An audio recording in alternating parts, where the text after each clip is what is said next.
ആദ്യം പാൻ അടുപ്പത്ത് വയ്ക്കുക. ചൂടായുമ്പോൾ കുറച്ച് എണ്ണ ഒഴിക്കുക.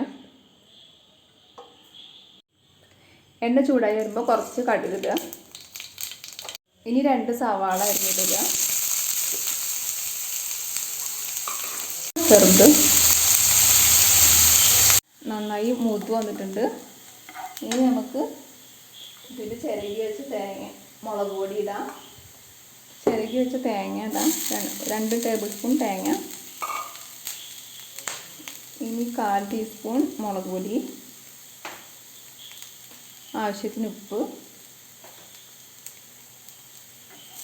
എന്നിവ ചേർത്ത് നന്നായി ഇളക്കുക.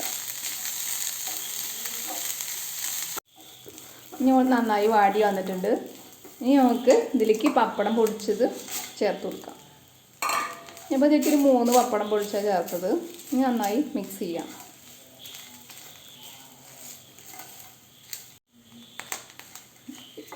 ഈ വീഡിയോ ഇഷ്ടമായിട്ടുണ്ടെങ്കിൽ ലൈക്ക് ചെയ്യാനും സബ്സ്ക്രൈബ് ചെയ്യാനും മറക്കരുത്.